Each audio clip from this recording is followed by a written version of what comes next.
Buenos días, amados hermanos, el Señor les bendiga. No sé cuántos están felices, yo estoy feliz. Dios es la más grande felicidad que podemos tener. ¿Sabe? Y usted la puede tener 24 horas al día. Todo depende de usted. Si usted quiere ser feliz, piense en Dios todo el tiempo. Ay, pastor, pero no sea tan exagerado, dirá alguno, ¿verdad?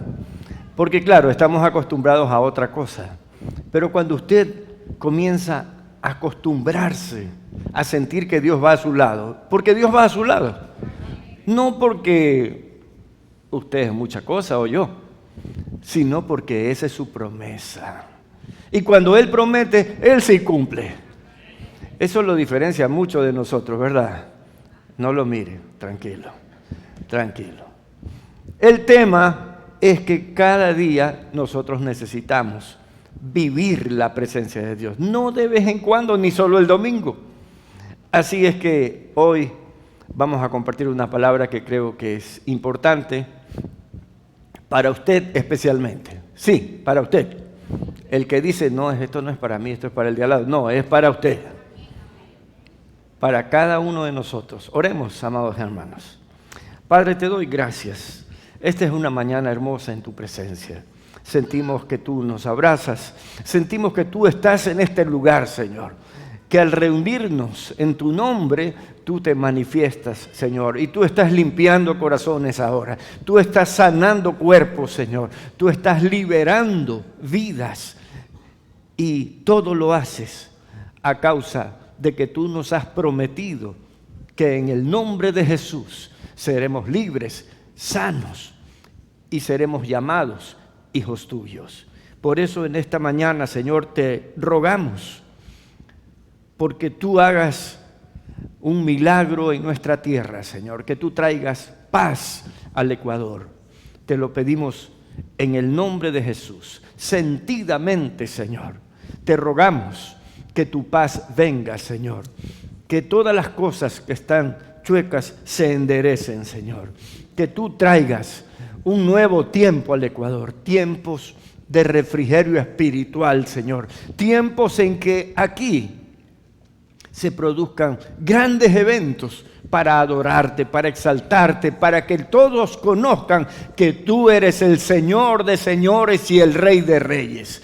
Padre, te rogamos en esta mañana que tú fortalezcas espiritualmente a nuestra iglesia, Señor. Sí, a cada uno de nosotros, fortalécenos, Señor, y danos sabiduría espiritual para discernir que tú eres más que suficiente para levantar nuestras vidas, Señor. Reconocemos en esta mañana tu omnipotencia, tu omnisciencia y tu omnipresencia. Señor, tú estás aquí, pero hoy de una manera especial, porque tú has dicho que tú habitarás en la alabanza de tu pueblo. Y hoy te alabamos, Señor, y no vamos a parar de alabarte hasta que este culto finalice. Te adoramos, Padre, en el nombre de Jesús. Amén. Amén. Recibe la gloria, Padre, recibe la gloria. Hermanos, la fe es un don espiritual. Y no podemos traspasarlo a una persona. Yo no puedo abrazar a alguien y decir, ya, toma mi fe. No puedo hacer eso. Porque la fe es un don de Dios. Significa un regalo de Dios. Y Dios se lo regala a cada uno. Y todos los que tenemos fe en Jesús es porque Dios nos regaló ese don. Porque don y regalo significa lo mismo, ¿verdad? Pero en todo caso quiero que entendamos que la fe es un regalo de Dios, es un don. Y aunque no podemos traspasarlo a otra persona, sí podemos, con nuestro testimonio, mostrar una senda clara para que otros sean beneficiarios del amor, de la protección y del favor de Dios que hay en nuestras vidas. Es decir, usted y yo hemos sido llamados para bendecir a otras personas con lo que Dios nos ha bendecido. ¿Cuántos han sido bendecidos por Dios? Entonces nosotros tenemos que también bendecir a los demás, sobre todo guiándolos para que conozcan al Señor. Esta mañana quiero que revisemos juntos lo que Moisés le dijo al pueblo de Israel antes de entrar en la tierra prometida. En términos generales, podría decir que sus palabras fueron un llamado a depender de Dios y a perseverar en la fe en Él. ¿Para qué? Para alcanzar su gracia y su favor, su protección. Sus palabras fueron un llamado a mantener su identidad con el Dios omnipotente que los liberó de Egipto por medio de maravillosas señales y que los llevó por el desierto hasta la tierra prometida. Qué interesante, amados hermanos, que Moisés, antes de entrar a la tierra prometida, les advirtió sobre estar bien con Dios. ¿Cuántos tienen a Cristo?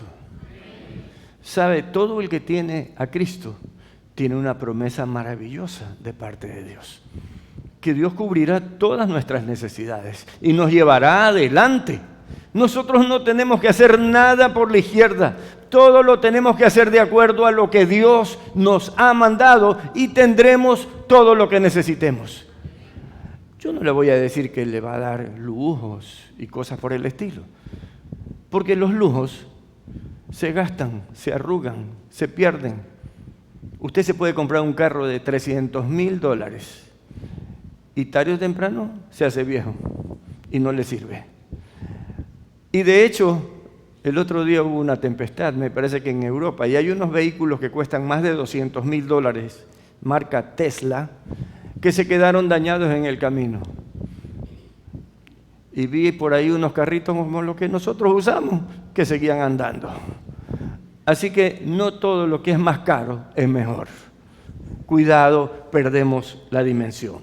Moisés le habló al pueblo sobre la importancia de amar a Dios por encima de todas las cosas. Fíjese usted. Así también sobre lo vital que resulta interiorizar la palabra de Dios en sus corazones. Aquí ya hay dos cosas. Una, amar a Dios, y otra, interiorizar la palabra de Dios, es decir, hacerla mía, la palabra de Dios. Hay tantos versículos, ¿verdad?, que nosotros podemos aprenderlos y usarlos cuando la ocasión lo amerite. A veces estamos desesperados. A veces alguien llama y dice, pastor, necesito una consejería, tengo un grave problema. Entonces se sienta, oramos y me cuenta y Dios me dice, eso está en tal capítulo, en tal versículo. Y entonces le leo el versículo y es como que se hace la luz. Y se acabó. Ahí está todo. Si usted interioriza la palabra de Dios, usted va a poder ser un gran consejero de otros, pero de usted mismo, porque a usted le van a venir situaciones y usted va a la palabra y sale del problema. Moisés le hablaba de apropiarse de la palabra de Dios, conociéndola a conciencia para que nada lo aparte del Señor. Y también les habló sobre la necesidad de transmitir de generación en generación el amor a Dios y la obediencia a sus mandamientos. No digo transmitir la fe porque, como ya dije al comienzo, la fe es un don que solo Dios puede darlo. Yo no puedo dar ese don, pero Dios un día lo puso en mí y en usted para que nosotros también le hablemos a los demás. Y hablarles de nuestra fe ya es comenzar a abrir un camino para que ellos puedan creer en Dios.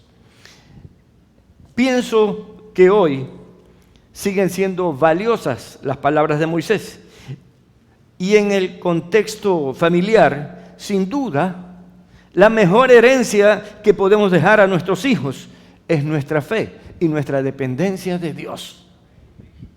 Pero no es que usted le dice, es que yo creo en Jesús y tú también tienes que creer en Jesús. No, sus hijos tienen que darse cuenta que usted cree en Jesús. Tienen que ver cómo usted actúa y se dan cuenta que usted depende de Dios. Se me viene a la memoria que en los primeros tiempos como cristiano estaba el feriado bancario, que todo el mundo estaba mal económicamente, y un banco me llamó a decir que un préstamo que yo había hecho lo tenía que convertir en dólares si quería que me esperaran un tiempo, y que si no, que tenía que pagar inmediatamente. Yo le dije que no. Y en ese mismo banco, cuando salí de esa oficina y bajé, le dije al Señor, papá, tú ya viste lo que ellos dijeron, yo descanso en ti. Y no les voy a contar el resto en detalle, pero Dios me sacó de ese problema de una manera maravillosa, de una manera milagrosa, de una manera que nadie lo va a poder creer, pero que no lo crean, no me importa, pero a mí me sacó porque yo confié en Él. ¿Cuántos confían en Dios? Dios te va a sacar de lo más difícil, Él te puede sacar. Él es el único que es todopoderoso, el único.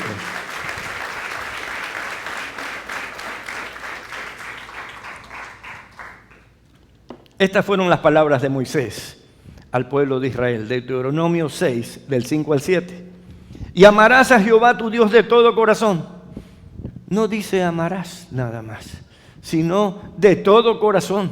Tienes que poner a Dios en primer lugar. Mire cómo la palabra de Dios nos detalla las cosas.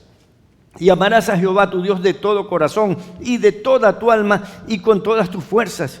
Y estas palabras que yo te mando hoy estarán sobre tu corazón y las repetirás a tus hijos. Y las repetirás a tus hijos. Y las repetirás a tus hijos. Mire que ser padre no es gratis. No es que simplemente, ¡ay, tengo un hijo! No, ahora tengo que formarlo. Dios me manda a que yo lo guíe a la fe en Jesucristo. Y está diciendo, repetirás estas palabras, la palabra de Dios, a tus hijos, y hablarás de ellas estando en tu casa, y andando por el camino, y al acostarte, y cuando te levantes. Entonces, ¿cuándo? Entonces yo estaba en la razón cuando le dije que Dios está con nosotros todo el tiempo, si lo buscamos todo el tiempo. Pero si lo buscamos cada 3 domingos, esos yo los he llamado los 3 por 1, ¿verdad? Porque nomás necesitan a Dios cada 3 semanas. Y la verdad, sus vidas nunca van a ser edificadas como Dios quiere edificarlas. En todo caso, estos versículos que acabo de leer son una proclamación de fe que incluye herencia, la herencia de la fe a nuestros hijos. ¿Cuántos son padres? Tienen la tarea de dejar la herencia de la fe a sus hijos. ¿Y qué es herencia? El diccionario de la Real Academia de la Lengua dice que herencia es el conjunto de bienes, derechos y obligaciones que al morir alguien son transmisibles a sus herederos o a sus legatarios. Yo diría, para hacerlo corto, la herencia es lo bueno o lo malo que puedo dejar a mi descendencia. Porque sí, cuando hablamos de herencia, generalmente se habla de bienes, pero también se heredan las deudas. Aquí hay algunos abogados, creo, y ellos saben que las deudas también se heredan. Entonces, ¿y cómo te va? Mal, mi papá me dejó una herencia. Pero te dejó una herencia, no una deuda de 400,000. Qué terrible esa herencia, ¿verdad? Así que se heredan los bienes, pero también se heredan las deudas. Se heredan las virtudes y los defectos. No, pero los defectos no. Sí, lo que ellos ven hoy, te ven hacer a ti, lo harán mañana. Así tú digas, no, conmigo no va a pasar.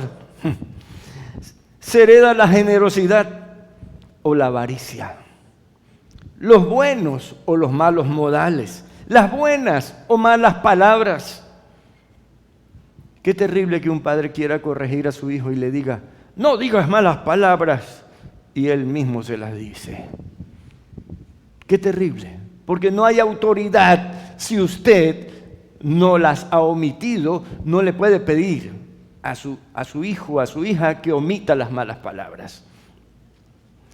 Se heredan las buenas o las malas costumbres. En fin, es importante que meditemos qué le estamos dejando a nuestros hijos. Es muy importante, porque esa es nuestra herencia, para bien o para mal. Yo sí me pongo a pensar, hay gente que dice que no es así, pero yo creo que todas estas personas que hemos visto que han entrado en escándalos, que han hecho robos al dinero del pueblo y los políticos que están presos y todas esas cosas, ¿qué herencia más tremenda para los hijos? O sea, me imagino que querrán cambiarse de nombre, de apellido, porque qué terrible eso. Pero usted y yo estamos aquí escuchando la palabra de Dios para heredar buenas cosas a nuestros hijos, para que ellos se sientan felices de sus padres y digan, yo vengo de un padre y de una madre que me cuidaron y me enseñaron a hacer el bien desde pequeño. El famoso actor Clint Eastwood tiene una frase que me llamó la atención. Dice, todo el mundo habla sobre cómo dejar un mejor planeta para nuestros hijos, pero deberíamos intentar dejar hijos mejores a nuestro planeta. Qué tremendo, ¿verdad? Sí, es un actor, pero está hablando algo sabio y algo que vale la pena tomar y pensar.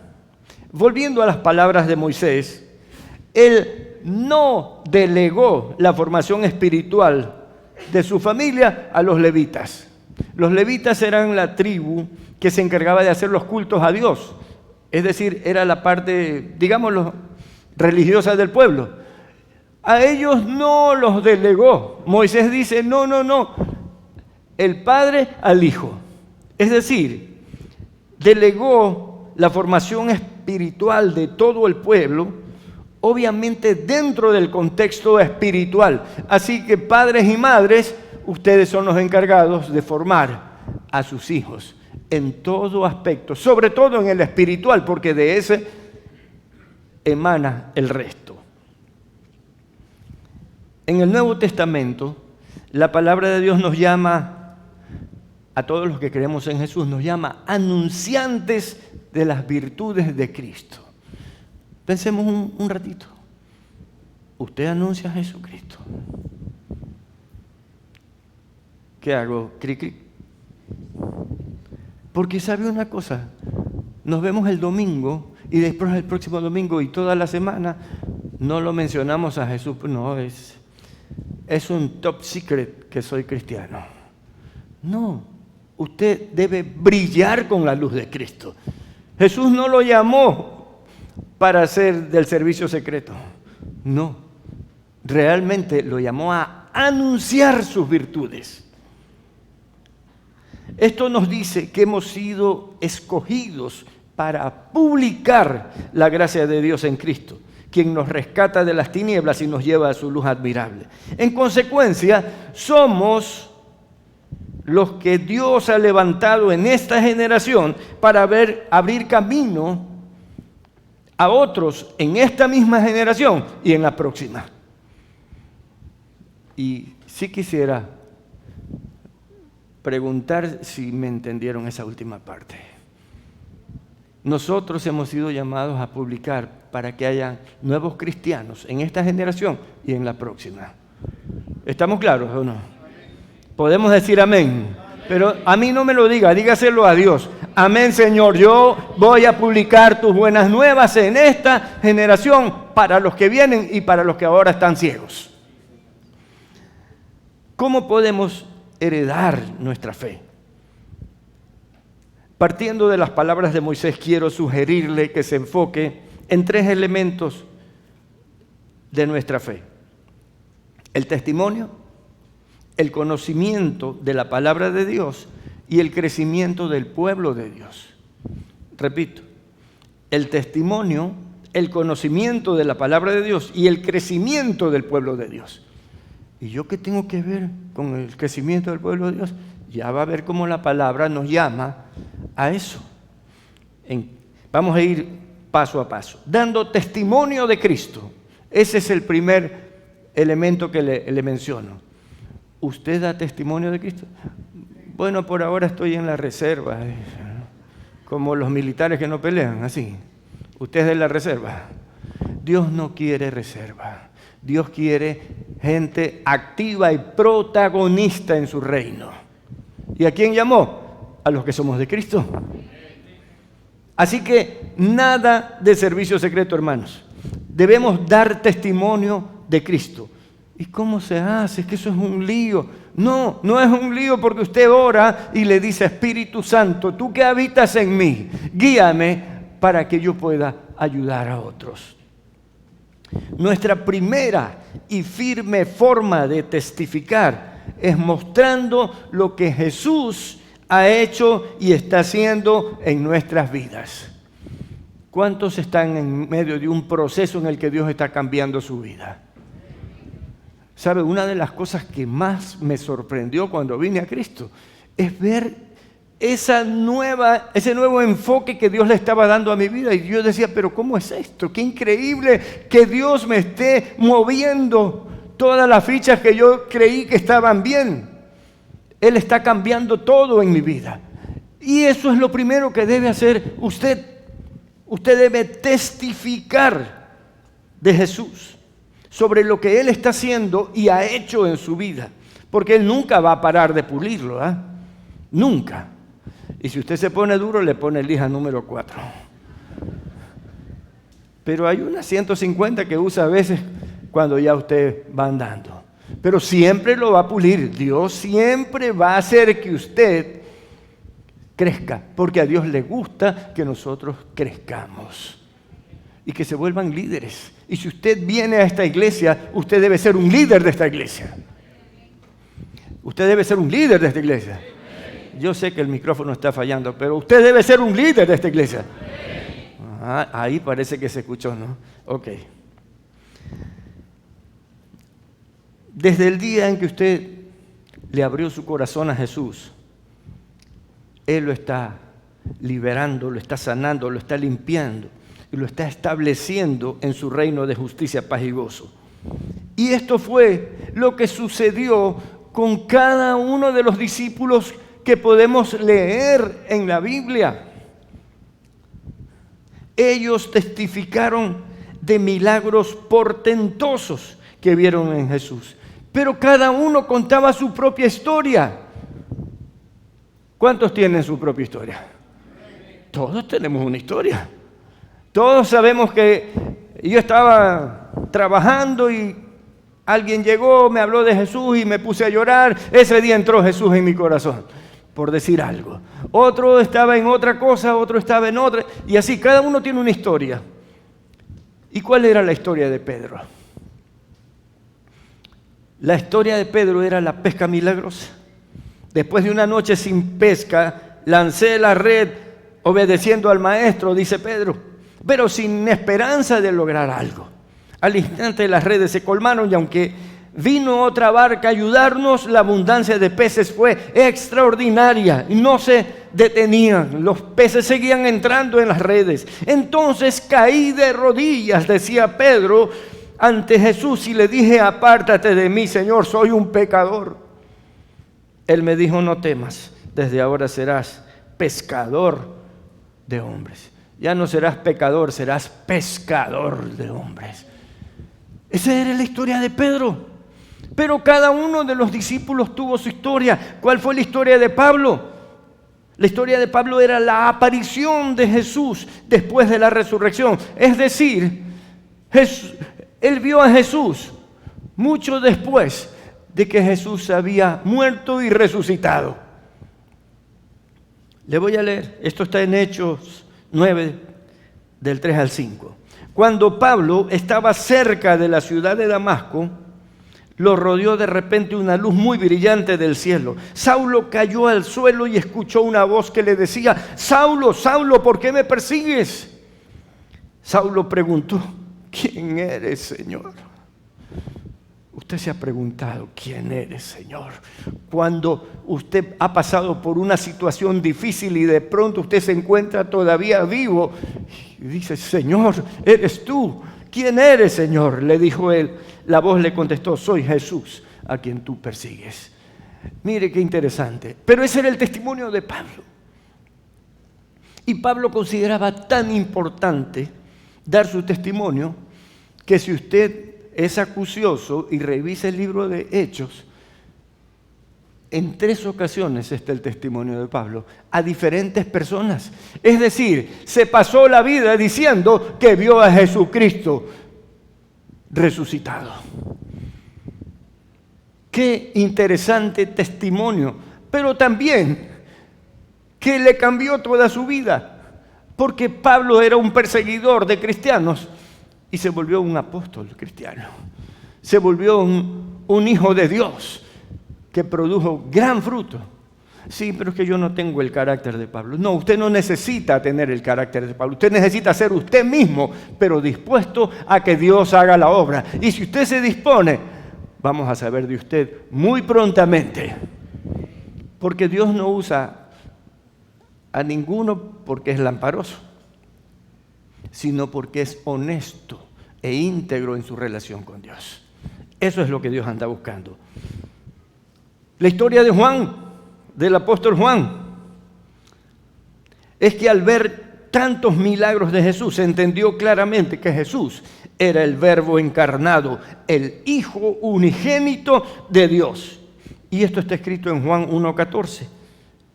Esto escribió el apóstol Juan. Y aquel Verbo fue hecho carne y habitó entre nosotros y vimos su gloria, gloria como del unigénito del Padre, lleno de gracia y de verdad. Juan resalta que la gloria que vio en Jesús era la gloria divina. Por eso sabemos que Jesús es el Hijo de Dios y que Dios es Padre, Hijo y Espíritu Santo. Bendito Dios, bendito Dios. Casi nadie habla de Natanael, pero Natanael también tenía un testimonio tremendo, porque este era un varón de Dios, era un hombre metido en la búsqueda de Dios, oraba y todas esas cosas, ¿no?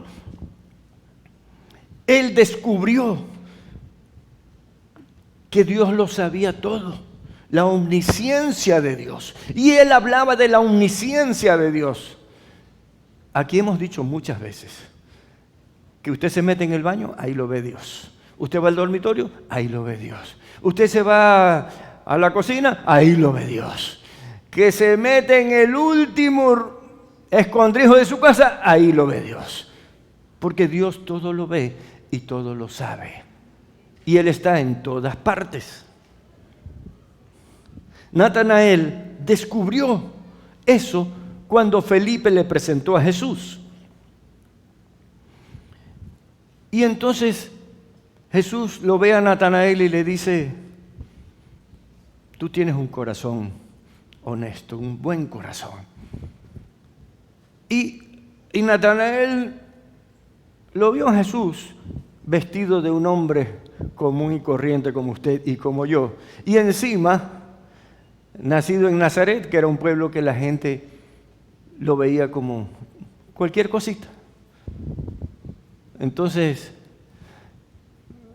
escuchen lo que le respondió Natanael a Jesús. Juan 1, del 48 al 49. Le dijo Natanael, ¿de dónde me conoces? ¿Por qué te atreves a decir que me conoces? Como decir algo así, ¿no? Mire qué interesante que si usted lo medita, dice, ay, que tienes buen corazón. ¿Y acaso tú me conoces? ¿Ah? Esa es la interrogante de Natanael. ¿De dónde me conoces? Respondió Jesús y le dijo, escuche lo que le dijo Jesús. Antes que Felipe te llamara, cuando estabas debajo de la higuera, te vi.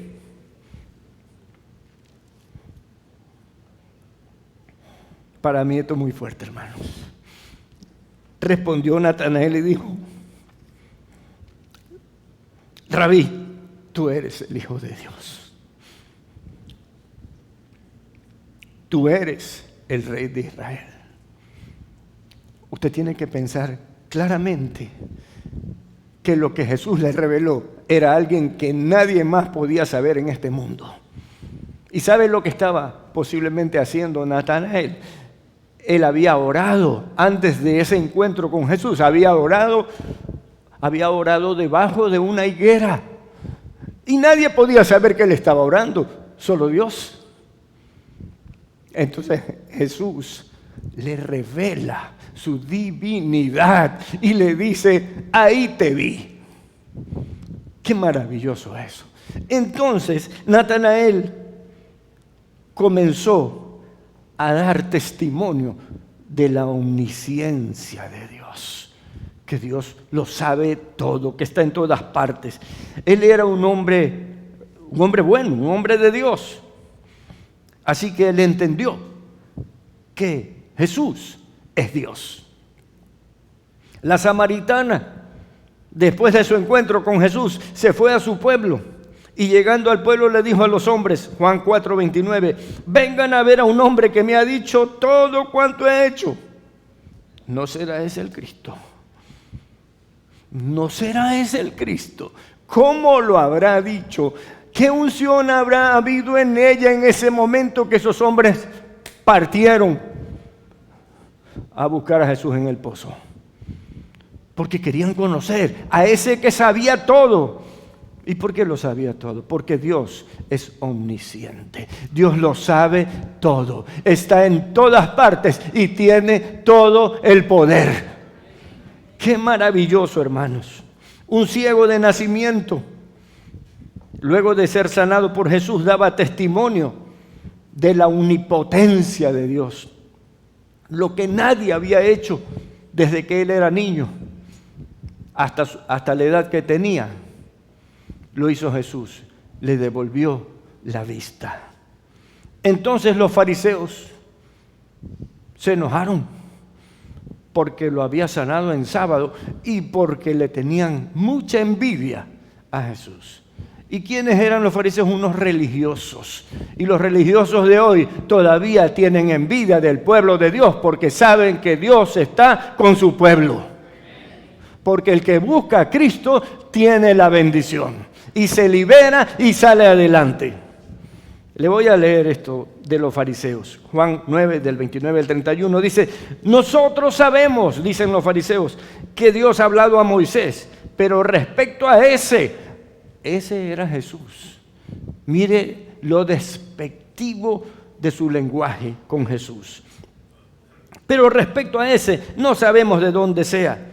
Respondió el hombre, el que había sido ciego, y les dijo, pues esto es lo maravilloso, que vosotros no sepáis de dónde sea, y a mí me abrió los ojos. Y sabemos que Dios no oye a pecadores, pero si alguno es temeroso de Dios y hace su voluntad, a ese oye. ¿Oyó? Así que es importante que nosotros entendamos que si somos temerosos de Dios, evitamos todo pecado y hacemos su voluntad, Dios nos va a escuchar. Y podría seguir hablando de gente que dio testimonio, de gente que recibió un milagro de Jesús, de Lázaro, de la sirofenicia, del endemoniado gadareno, de la encorvada, de la mujer que tocó el manto de Jesús y fue sana, del centurión, de la suegra de Pedro, de muchos más, y de usted y de mí. ¿Cuántos tenemos un testimonio? ¿Y por qué no lo contamos? ¿Por qué no lo contamos? ¿Qué está pasando? ¿Queremos torcer el Evangelio? ¿Queremos que el Evangelio se adecue a nosotros? Eso es una pérdida de tiempo. El Evangelio es eterno. Usted es temporal. Usted tiene que adaptarse al Evangelio. Usted tiene que contar su testimonio. Sí, no todo lo que podemos contar de nuestro testimonio le puede agradar a otras personas o pueden entenderlo de otra manera, pero mi trabajo es contar mi testimonio. Y por si acaso, mi testimonio es que Dios enderezó mi vida. me devolvió mi matrimonio y mi familia. Y con eso me voy al cielo. Y nunca voy a olvidar de dónde Dios me trajo. Porque sí, aunque no estaba metido en los vicios comunes y las cosas, sí estaba con una mentalidad de quién sabe si hay un Dios. Más bien, estaba bastante incrédulo. Y eso es una vergüenza. Pero Dios puso fe en mi corazón. Pero también puso fe en usted. Y esa fe debe darle la fuerza para que usted cuente su testimonio. ¿Cuál es su testimonio? ¿Se lo ha contado a otros o usted lo mantiene en secreto? No, esto es consumo personal, dicen los que están metidos en... Olvídese, su testimonio no es de consumo personal, debe ser público. Porque dice Jesús que una luz no se la esconde debajo de un cajón, sino que se la pone arriba para que todos la vean. Y su testimonio es una luz, es el poder de Dios que pasó en su vida para gloria de su nombre, no para que usted la esconda. Así es que, hermano, no piense que el evangelio es pasivo. No. Que el asunto es que Jesús nos llama y ahí terminó todo. No. Ahí comienza todo. Cuando Dios te llama, ahí comienza tu vida. Tú antes estabas muerto, igual que yo, en delitos y pecados. Y ahora estamos vivos en Cristo Jesús. Así que ahí comienza todo, porque es esa vida la que transmite ese amor de Dios para que otros puedan creer. Por eso digo, ahí comienza todo. Desde el primer encuentro que usted tuvo con Jesús, quedó activado, sellado por el Espíritu Santo para que su testimonio le sirva a otros y puedan alcanzar la salvación. Tal vez usted ahora esté pensando, yo estoy congelado, no le he compartido mi testimonio a nadie, tengo años que no hablo de Jesús, o tengo días, o tengo meses que no hablo de Jesús. Pero justo este mensaje es para usted, para que usted descongele su testimonio y comience a compartirlo, para que usted se avive en las cosas de Dios. Hoy día estábamos cantando, avívame, avívame en tu espíritu. ¿Cuántos queremos ser avivados realmente? ¿Cuántos queremos que Dios use nuestras vidas? Necesitamos. Ok, número 2, el conocimiento de la palabra de Dios. El conocimiento de la palabra de Dios es vital para vencer a nuestros enemigos espirituales. ¿Cuáles son nuestros enemigos? El mundo, la carne y las tinieblas. Y por supuesto, para enseñar a vencer a otros. Porque la palabra de Dios es para vencer.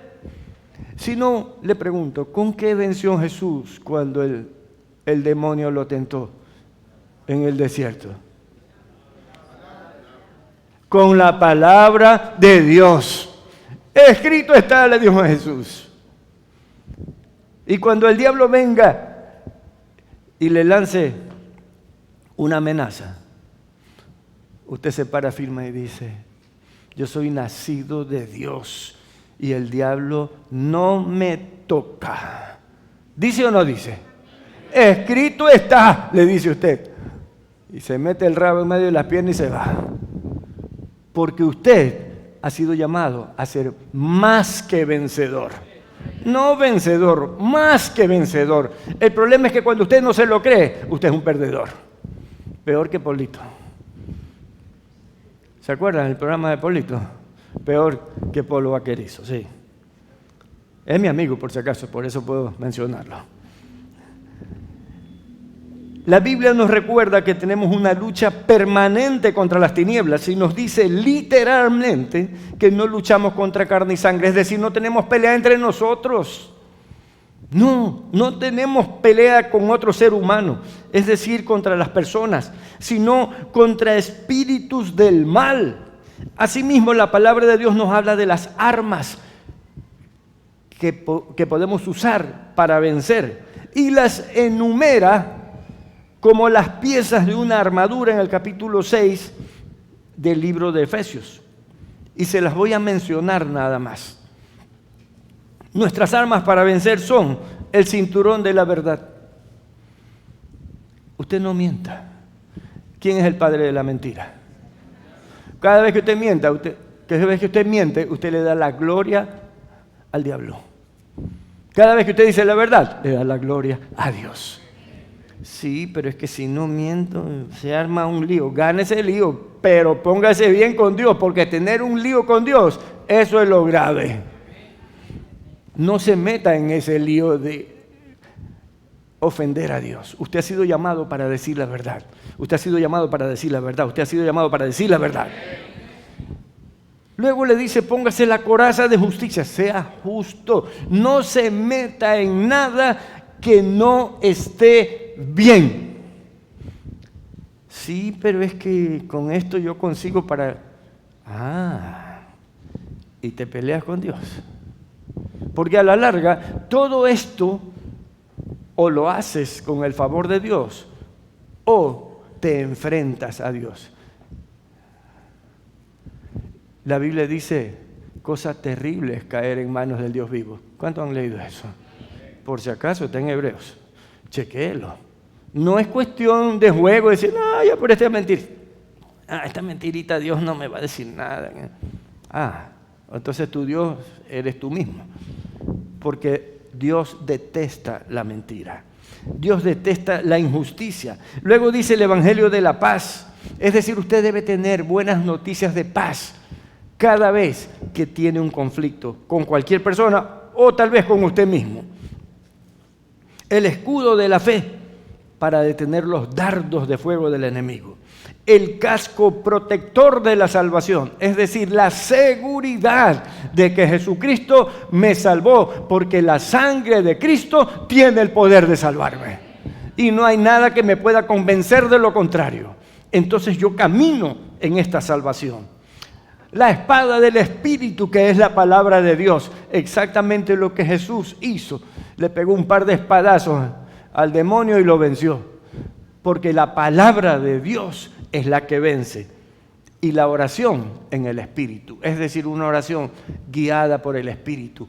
Porque cómo orar no sabemos, dice la Biblia, pero el Espíritu nos ayuda. ¿Y cuándo nos ayuda? Cuando se lo pedimos. Señor, yo quiero orar conforme a la voluntad del Padre. Espíritu de Dios, guíame. En el nombre de Jesús te lo pido. Le aseguro que Dios lo va a llevar por buen camino. Nuestra lucha será victoriosa mientras la verdad, la justicia, la paz, la fe, la salvación, la palabra de Dios y la oración sean nuestras armas.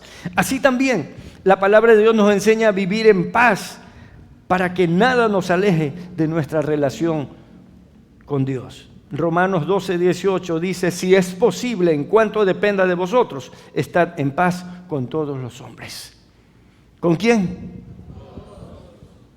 Dice, sí, pero yo tengo un problema con mi mujer, entonces ahí no. Porque así son los que andan buscando el pretexto, pues, ¿verdad? Cuando dice hombres es genérico, hombres y mujeres, así que no me venga a salir con ese cuento. Y si está disgustado con su esposa, póngase en paz. Pida perdón y reconozca, o perdone, y sigan adelante. Toda situación difícil, incómoda, inconveniente, peligrosa o simplemente contraria a nosotros puede ser resuelta por medio de la palabra de Dios.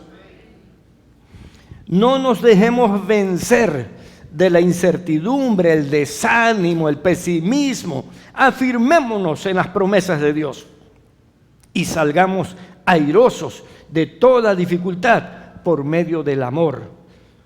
¿Sabe por qué del amor? Porque el amor es el arma más poderosa que tenemos a nuestro favor. Cuando usted ve que un problema ya no tiene solución, ame. Y eso hará un cambio completo. Ay, pero eso es ser tonto, pastor. Entonces usted no anda en el espíritu, porque usted no entiende que las guerras espirituales no se las gana con el mal, sino con el bien. Y no hay mayor bien en su vida y en la mía que el amor de Dios. En la carta a los Filipenses, el apóstol Pablo Nos direcciona sobre el secreto para sobreponernos a los conflictos o circunstancias adversas. Le voy a leer Filipenses 4, 11, 12. Le habían dado una ofrenda después de mucho tiempo los filipenses al apóstol Pablo. Y entonces él les contesta y les dice: no digo esto porque necesite ayuda, pues he aprendido a adaptarme a cualquier situación. Yo sé cómo vivir en pobreza o en abundancia. Conozco el secreto. ¿Cómo? Conozco el secreto de estar feliz en todos los momentos y circunstancias, pasando hambre o estando satisfecho, teniendo mucho o teniendo poco. ¿Por qué dice eso el apóstol Pablo? Tal vez usted piense que decir no dejo que nada me afecte puede ser una arrogancia o una insensibilidad o una autosuficiencia del apóstol Pablo. No. Por el contrario, el apóstol reconoce que su vida, y esto quiero decírselo a usted, lamentablemente no lo puse aquí arriba, pero escúchelo muy bien porque esto es para usted. Él reconoce que su vida ahora es una obra magistral de Dios sobre la tierra. El día que Jesús lo llamó, comenzó una obra magistral en usted. Una obra que no la puede hacer nadie más que Dios. Y dice que Él es fiel para perfeccionar la obra que comenzó a hacer. Así que, hermanos, hoy día necesitamos salir con el pecho hinchado y saber que Dios ha hecho cargo de nuestras vidas. Él está haciendo su obra en nosotros, una obra magistral sobre la tierra, y que Jesús no permitirá que suceda ninguna cosa fuera de su plan de salvación. Así que usted está seguro en Él. Por eso termina estas palabras que ya leí con un versículo que dice una sentencia que nos gusta mucho, pero que practicamos poco. Filipenses 4:13. El siguiente versículo es: todo lo puedo en Cristo que me fortalece. Todo lo puedo en Cristo que me fortalece. Usted puede decirlo, todo lo puedo en Cristo que me fortalece. Dígalo fuertemente, dígalo fuerte. No quedó un demonio aquí. Se fueron todos los demonios, porque todo lo puedo en Cristo que me fortalece. No hay nada que me ate, porque Jesús me libera. Y nos libera. Ahora, no asuma que Dios nos confiere poder para vencer todo. Es que Cristo puede vencerlo todo. Él sí puede vencerlo todo. Y Él está y estará siempre de nuestro lado. Y a nuestro lado. Nos ama, nos cuida, nos alimenta, nos sana, nos capacita, nos advierte, nos adiestra para la batalla y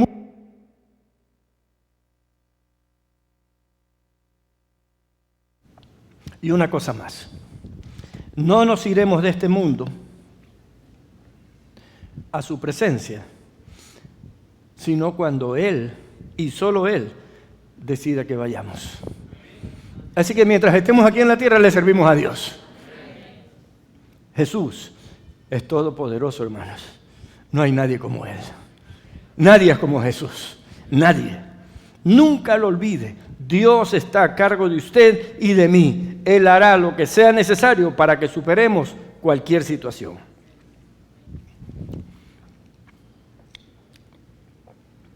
Y finalmente, el crecimiento del pueblo de Dios. Yo le dije que pongamos en mente el testimonio, el conocimiento de la palabra y el crecimiento del pueblo de Dios. En Mateo 28, del 18 al 20, ya usted sabe, está escrita la Gran Comisión, pero se la recuerdo por si acaso se la haya olvidado. Y Jesús se acercó y les habló diciendo: toda potestad me es dada en el cielo y en la tierra. Por tanto, id y haced discípulos a todas las naciones, bautizándolos en el nombre del Padre, y del Hijo y del Espíritu Santo, enseñándoles que guarden todas las cosas que os he mandado. Y aquí yo estoy con vosotros todos los días hasta el fin del mundo. ¿Cuándo estará Jesús con nosotros? ¿Hasta cuándo? Exacto. No es que Jesús a veces está y a veces no. Ni siquiera depende de que usted se porte bien o mal. Él siempre está ahí. Porque cuando nosotros somos infieles, Él permanece fiel, dice su palabra. Es más que obvio, amados hermanos, que la intención de Jesús al hacer discípulos es enseñarnos, escúcheme bien esto, es enseñarnos el método de crecimiento que se usaría en la iglesia por todas las generaciones hasta que Él regrese. Hacer discípulos. Usted y yo necesitamos hacer discípulos todo el tiempo, porque esa es la forma como Él decidió que crecería su reino. Muchos creen que deben inventarse métodos nuevos de acuerdo a cómo el mundo se desarrolle. Aquí hay un hilo fino que necesitamos chequear, estar conscientes de que eso necesitamos analizarlo bien. Sí es verdad que los tiempos cambian. Por supuesto, nosotros ya no usamos túnicas, ¿verdad? Como en el tiempo de Jesús, usamos otra ropa. Y a través de los siglos, las ropas han sido de diferentes tipos. Y muchas otras cosas más. Sí es verdad que los tiempos cambian, que los recursos cambian. Ahora tenemos el celular, ¿verdad? Tenemos comunicación, etcétera, etcétera. Hasta ahí todo está bien. Pero el mensaje del Evangelio no puede ser cambiado. Usted no puede cambiar el Evangelio. Dice, bueno, está bien que sigue pecando, nomás que el Señor tiene compasión de ti.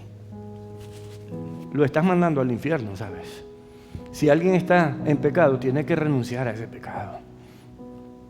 O usted no renunció. Si no renunció, déjeme decirle que usted está engañado, usted no es de Cristo. Porque el que viene a Cristo tiene que renunciar al pecado. El que viene a Cristo tiene que renunciar al pecado. ¿Cómo se lo digo? No sé, pero el que viene a Cristo tiene que renunciar al pecado. Usted no puede pensar que el pecado va a convivir con Dios. Dios es santo. Usted no puede romper la santidad de Dios, ni crear un evangelio que lo acomode. No existe eso.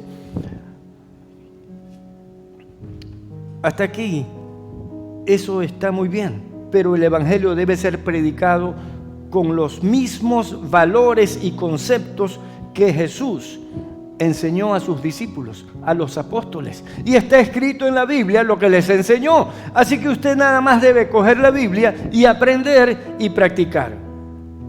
¿Sabe lo que dijo el pastor Marcos Vidal en un lugar donde lo invitaron a predicar en un evento internacional? Él dijo, un evangelio aguado puede recibir aplausos, pero no salva a nadie. Qué buena frase, ¿verdad? Miren, no son palabras escogidas ni nada. Simplemente un evangelio aguado puede recibir aplausos, pero no salva a nadie. Hay muchos que predican para que los aplaudan. Aquí predicamos para que ustedes aplaudan a Dios. Así debe ser. Nosotros no necesitamos aplausos porque toda la gloria es de Dios. Así que por gloria no se preocupe que no hay. Toda es de Él. Necesitamos decirle a la gente que Dios es santo y que una vida pecaminosa ofende a Dios. Que el objetivo de Dios es quitar de nosotros la naturaleza pecaminosa y darnos una nueva naturaleza. Y eso está escrito en 2 Corintios 5:17. De modo que si alguno está en Cristo, nueva criatura es, las cosas viejas pasaron, he aquí, todas son hechas nuevas. Sí, pastor, pero es que a mí me molestan todavía esas cosas, me vienen esos pensamientos. Qué interesante. Tienes que romper con esa atadura. El enemigo tiene una fortaleza aquí tal vez más adelantito, no sé dónde, pero ahí mismo. Tiene una fortaleza. ¿Sabe lo que es una fortaleza? Es un cuartel desde donde te ataca y desde donde te recuerda tu pecado pasado, de donde Dios te sacó, que te quiere meter otra vez ahí. Entonces tú tienes que renunciar honestamente, íntegramente, y esa fortaleza va a desaparecer. Dice la Biblia, llevando cautivo todo pensamiento a Cristo. Señor, yo sé que esto no te agrada, lo desecho para siempre en tu santo nombre, Jesús. Y entonces usted vence. Y también nos habla de la necesidad de ser renovados en nuestros pensamientos, en nuestra manera de vivir. Ninguno que se considere cristiano se vuelve perfecto de la noche a la mañana, pero ha puesto su prioridad en la relación con Dios. Entonces la pregunta ¿es Dios tu prioridad? ¿Sí o no? Y claro, uno lo puede decir, pero los hechos lo confirman o lo desconfirman. Así es que usted ya no tiene que agradar a ninguna persona de este planeta, a ningún ser humano. Usted tiene que agradar a Cristo. El apóstol Pablo dijo, si yo agradara a los hombres, ya no sería siervo de Cristo. Así que solo agradamos a Dios. Por tanto, hermanos, mientras compartamos nuestro testimonio, crezcamos en el conocimiento de la palabra y busquemos ensanchar el reino de Dios, nos podremos considerar el pueblo que Dios ha escogido en esta generación para alcanzar almas para su reino. No podremos ser otra cosa que cristianos activos, productivos y hombres y mujeres que hablan con Dios todo el tiempo. Vamos a orar, hermanos. Padre, te damos gracias porque en esta mañana tú nos has hablado fuertemente al corazón, Señor. Tú has puesto tu palabra en claro para que ninguno de nosotros soslaye el llamado o le cambie de sentido. Tú nos has llamado para que vivamos a tu lado, para que llevemos vidas santas, puras delante de ti, Señor, para que nos regeneremos, para que no perdamos el sentido de quienes somos en ti, de la obra magistral que tú estás haciendo en nuestras vidas. Señor, y nos comprometemos hoy a repetir tu santa palabra a nuestros hijos y a toda persona que se cruce en nuestro camino, porque tú nos has hecho anunciantes de tu reino, Señor. Y vamos a contar nuestro testimonio, Señor, porque es grandioso lo que has hecho en mí, lo que iniciaste en mí, Señor, y sé que vas a concluir con esa obra preciosa de tu llamado, porque tú me llamaste y tú vas a corregir cada cosa que me falta para agradarte, Señor. Y te ruego que me des la franqueza y la firmeza para pedirle perdón a todas las personas que he ofendido en estos tiempos y he perdido mi conexión contigo a causa de fallarle a otros. Porque si le fallo a otros, te fallo a ti, Señor. Tú eres el primer ofendido con mi pecado. Y te pido perdón, Señor, y me comprometo contigo a pedirle perdón a todo el que le he fallado, porque quiero sobre todas las cosas estar en paz contigo. Ese es el deseo y la oración de cada uno de nosotros, amado Padre. Te adoramos, te bendecimos. Gracias por esta mañana gloriosa. Te adoramos en el nombre de Jesús. Amén. Que Dios les bendiga, hermanos.